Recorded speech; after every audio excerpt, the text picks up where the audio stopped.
दोस्तों इस वीडियो के अंदर हम बात करने वाले हैं भारत और अफगानिस्तान के रिलेशंस के बारे में और साथ में ये भी जानेंगे कि किस तरीके से चाइना, पाकिस्तान और अफगानिस्तान मिलके चाइना पाकिस्तान इकोनॉमिक कॉरिडोर को एक्सपेंड करने की बात करते हैं चाइना के अंदर। तो वीडियो को स्टार्टिंग से लेके एंड तक देखें ताकि हर एक पॉइंट आपको क्लियर हो और पता लग सके कि Bharat China Pakistan economic corridor के खिलाफ क्यों है, क्यों चाहता है Bharat China Pakistan economic corridor को रोकना और कब ये China Pakistan economic corridor start हुआ था। तो स्टार्ट करते हैं आज के इस सेशन को आप सभी के साथ में। अगर आप चैनल पे नए हैं तो चैनल को सब्सक्राइब कर सकते हैं और बेल आइकन को प्रेस कर सकते हैं ताकि जैसे ही वीडियो अपलोड हो उसकी नोटिफिकेशन आप तक पहुंच पाए। अब यहाँ पे आप अलग अलग न्यूज आर्टिकल्स देख सकते हो और इन न्यूज आर्टिकल्स में इस बात का जिक्र किया गया है कि चाइना, पाकिस्तान और अफगानिस्तान मिलके बात करते हैं चाइना पाकिस्तान इकोनॉमिक कॉरिडोर पे।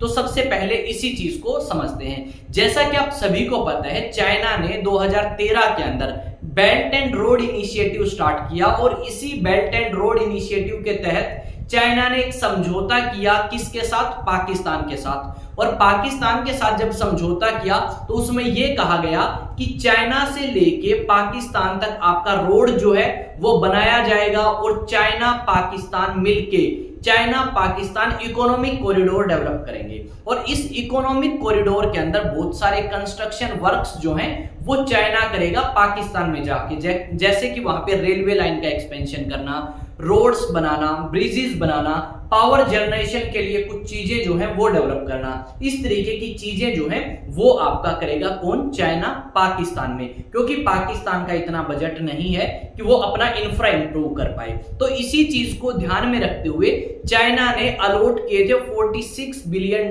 चाइना पाकिस्तान इकोनॉमिक कॉरिडोर के लिए। अब वो 46 से $65 बिलियन हो चुके हैं। और यहां पे हमें ये देखने को मिलेगा कि ये जो चाइना पाकिस्तान इकोनॉमिक कॉरिडोर के तहत एक रास्ता बनाया गया है वो भारत के जम्मू एंड कश्मीर के उस हिस्से से जाता है जिसके ऊपर पाकिस्तान ने कब्जा कर रखा है और हम पाकिस्तान ऑक्युपाइड कश्मीर बोलते हैं। ये सारा मुद्दा है और भारत रोकना चाहता है चाइना पाकिस्तान इकोनॉमिक कॉरिडोर को, क्योंकि इन दोनों कंट्रीज के बीच में रिलेशन अगर इंप्रूव होते हैं तो वो भारत के लिए खतरा पैदा कर सकते हैं और इन्होंने खतरा पैदा किया भी है। हमने ये देखा कि एक तरफ तो हमारे दुश्मन पाकिस्तान है और दूसरी तरफ दुश्मन हमारे कौन है, चाइना है। अब ये दोनों दुश्मन एक हो चुके हैं और इन्होंने कोशिश करी है कि एक ऐसी कंट्री जिन्होंने भारत का समर्थन किया था रिसेंटली, जो आपका जम्मू एंड कश्मीर में आतंकवादी हमला हुआ था उसको लेके, अब जब आपका भारत को समर्थन मिला तो भारत के विदेश मंत्री ने धन्यवाद कहा अफगानिस्तान के अंदर जो तालिबान सरकार है उसे। अभी तक भारत ने तालिबान सरकार को मान्यता नहीं दी है पर उसके बावजूद भी भारत ने उसका धन्यवाद किया और ये कहा कि हम शुक्रगुजार हैं अफगानिस्तान के कि उन्होंने पाकिस्तान की निंदा करी इस आतंकवादी हमले को लेके। अब ये सारी चीजें हुई और दूसरी तरफ हमें क्या देखने को मिला, दूसरी तरफ हमें देखने को मिला कि ये जो आपके तालिबान के विदेश मंत्री हैं, यानी आप तालिबान सरकार में यहाँ पे बात कर रहा हूं जो अफगानिस्तान के अंदर रूल कर रही है, उनके जो विदेश मंत्री हैं, एक्टिंग विदेश मंत्री आप बोल सकते हो, वो आपके जाते हैं चाइना के अंदर। और वहीं पाकिस्तान के उप प्रधानमंत्री जो कि पाकिस्तान में विदेश मंत्री भी हैं वो भी चाइना पहुंचते हैं और इन दोनों का कोई खास वेलकम नहीं हुआ। पर हमने यहाँ पे ये देखा कि ये तीनों लीडर्स मिलके, चाइना, पाकिस्तान और अफगानिस्तान के विदेश मंत्री मिलके एक अनाउंसमेंट करते हैं कि जल्द ही Afghanistan China Pakistan economic corridor को ज्वाइन करेगा। और अगर चाइना पाकिस्तान इकोनॉमिक कॉरिडोर को ज्वाइन करता है अफगानिस्तान तो कहीं ना कहीं भारत के लिए आप कह सकते हो सिक्योरिटी रीजंस को लेके एक चैलेंज जो है वो खड़ा होगा, क्योंकि हम चाइना से निपट रहे हैं और दूसरी तरफ पाकिस्तान। हमें उम्मीद है कि पाकिस्तान जो है उसको न्यूट्रल करने के लिए हमारे पास एक कंट्री थी जिसे हम अफगानिस्तान बोल रहे थे, पर उसके बावजूद अगर अफगानिस्तान भी पाकिस्तान की साइड जाता है तो डेफिनेटली बहुत ज्यादा नुकसान जो है वो हो सकता है। हमने ये भी देखा है कि भारत के विदेश सचिव जो हैं उन्होंने मुलाकात भी करी थी अफगानिस्तान के विदेश मंत्री से, जो कि आप कह सकते हो तालिबान के द्वारा अपॉइंट किए गए हैं दुबई के अंदर। और ये बात है जनवरी 2025 की। उसके बाद भारत के विदेश मंत्री ने भी धन्यवाद किया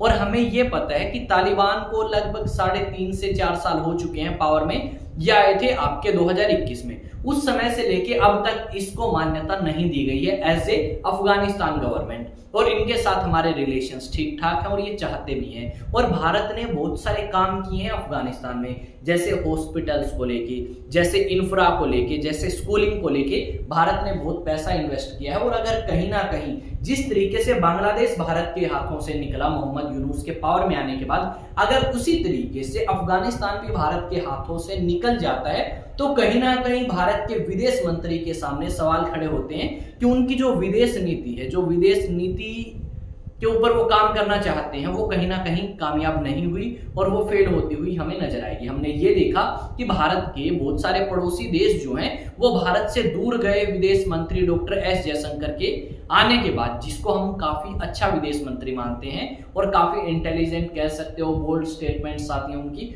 उसके बावजूद अफगानिस्तान भारत के हाथों से निकल सकता है। साथ में बांग्लादेश भारत के हाथों से निकला। अगर उसके अलावा बात करें तो कहीं ना कहीं आप कह सकते हो कि अच्छे रिलेशंस तो हमारे श्रीलंका के साथ भी नहीं रहे इतने जितने पहले थे, और ना ही हमारे अच्छे रिलेशंस रहे किसके साथ, आपके म्यांमार जैसी कंट्री हैं, नेपाल जैसी कंट्रीज के साथ भी माहौल जो है वो थोड़ा सा ठीक हमें नहीं देखने को मिला बीच में। पर यहाँ पे देख लेते हैं क्या क्या बातें लिखी गई हैं। China Pakistan economic corridor to be extended to Afghanistan, Pakistan finance minister Ishaq Dar says after Beijing meet. अब बात यह है कि क्या भाई अफगानिस्तान के जो विदेश मंत्री हैं उन्होंने इस बात का जिक्र किया है या चाइना ने जिक्र किया है? नहीं, इनमें से किसी ने जिक्र नहीं किया, जबकि यहाँ पे इसका जिक्र किया गया है पाकिस्तान के उप प्रधानमंत्री और साथ में ये आपके विदेश मंत्री भी हैं। यहाँ पे आप एक मैप सा देख पाओगे और इस मैप के थ्रू समझाया गया है कि किस तरीके से काशगर वो चाइना से लेके आपका पाकिस्तान ऑक्यूपाइड कश्मीर से होता हुआ ये जो आपका रोड है ये बनाया जाएगा। और साथ में यहाँ पे ये भी कहा गया है कि आपकी गवादर जैसी पोर्ट जो है वो हम डेवलप करेंगे, एयरपोर्ट्स डेवलप करेंगे ताकि पाकिस्तान को और ज्यादा समृद्ध और ज्यादा बेहतर बनाया जा सके। ये जो चाइना पाकिस्तान इकोनॉमिक कॉरिडोर है, इसके अलावा और भी बहुत सारे project belt and road initiative के तहत चाइना ने स्टार्ट किए। और चाइना आज के समय बेल्ट एंड रोड इनिशिएटिव को लेके काफी ज्यादा एम्बिशियस है और वो चाहती है कि belt and road initiative expand हो ताकि व्यापार बढ़े, कम्युनिकेशन बढ़े और भी बहुत सारी चीजों से बेनिफिट यहाँ पे चाइना को होने वाला है। यहाँ पे चाइना करता क्या है, किसी भी कंट्री को belt and road initiative join कराएगा, वहां पे इंफ्रास्ट्रक्चर प्रोजेक्ट्स के लिए लोन ऑफर करेगा।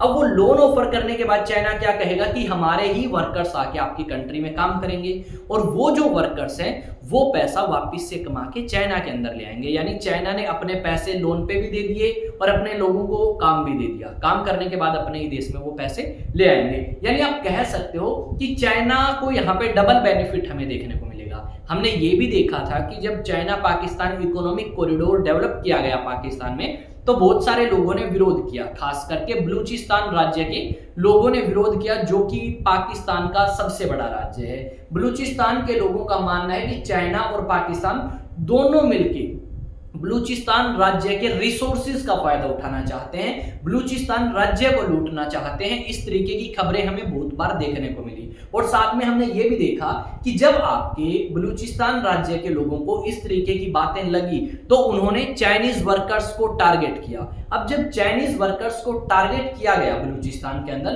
तो आपकी चाइना की गवर्नमेंट सतर्क हुई और उन्होंने पाकिस्तान की गवर्नमेंट को फटकार भी लगाई और ये कहा कि तुम्हारी जिम्मेदारी है हमारे लोगों की सुरक्षा करना, हमारे लोगों की सेफ्टी को इंश्योर करना। और यहाँ पे फिर पाकिस्तान ने अपने सोल्जर्स को अपॉइंट किया।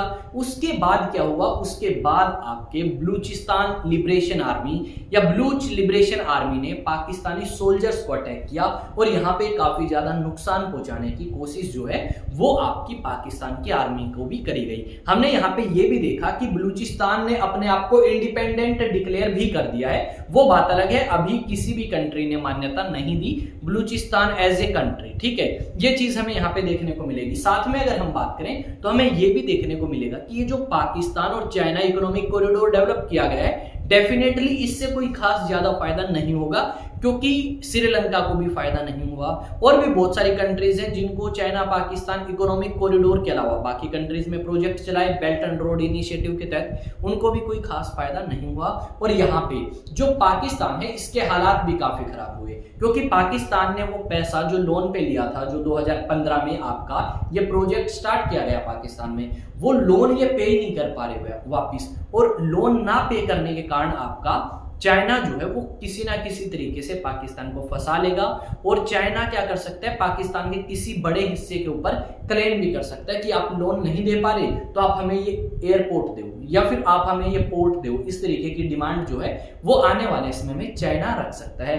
आई थिंक चीजें आपको समझ आई हैं जो मैं आपको बताना चाहता हूं कि चाइना पाकिस्तान इकोनॉमिक कॉरिडोर अगर एक्सपेंड करता है तो उससे कहीं ना कहीं भारत को बहुत ज्यादा नुकसान हो सकता है, क्योंकि अभी हम अफगानिस्तान को एज ए कह सकते हो हमारी एक ऐसी कंट्री है जो हमारा साथ दे सकती है, हमारे हमेशा साथ खड़ी रहेगी। अगर वो भी आपका ज्वाइन करती है तो डेफिनेटली 3 कंट्रीज हो जाएंगी। एक अफगान, बांग्लादेश हमारे पास है दुश्मन के रूप में फिलहाल की अगर बात करें तो आगे माहौल कैसा रहेगा वो डिपेंड करती है गवर्नमेंट पे। नस्ट by China Taliban mends fences with Pakistan CPEC to be extended to Afghanistan. ठीक है, यहाँ पे एक तस्वीर देख सकते हो भाई, आई थिंक आपने ये देखी होगी। और अगर आप इंटरनेशनल न्यूज में इंटरेस्ट रखते हैं तो डेफिनेटली आप इस चैनल को सब्सक्राइब कर सकते हैं, बेल आइकन को प्रेस कर सकते हैं और साथ में अपने दोस्तों के साथ वीडियो शेयर कर सकते हैं। यहाँ पे एक चीज और मैं आपको बताना चाहूंगा, अगर आप भी UPSC, civil service, SSC, NDA, CDS, AFCAT किसी भी कंपटीशन एग्जाम्स की प्रिपरेशन करना चाहते हैं तो डेफिनेटली आप इस चैनल को सब्सक्राइब कर सकते हैं। यहाँ पे शॉर्ट्स जो आपकी नॉलेज को इम्प्रूव करेंगे वो मिलेंगी, यहाँ पे वीडियोस मिलेंगी आपको हिस्ट्री, ज्योग्राफी एंड पॉलिटिकल की, यहाँ पे आपको न्यूज़ एनालिसिस मिलेंगे। और अब प्रॉपरली हम इसके ऊपर काम करना स्टार्ट कर चुके हैं। और जैसा कि आप सभी को पता है पॉलिटिकल की एक क्लास आ चुकी है, दूसरी क्लास जल्द ही आपकी मिल जाएगी आपको। गर्मी ज़्यादा थी उस वजह से क्लासेस नहीं बना पाए, पर अब गर्मी का जुगाड़ जो है वो कर लिया है और अब आपकी क्लासेस रेगुलर आएंगी। मिलेंगे नेक्स्ट वीडियो में। हाँ, एनसीईआरटीज भी आएंगी क्लास 6 से लेकर 12 तक। तो मिलते हैं नेक्स्ट वीडियो में। जय हिंद, जय भारत।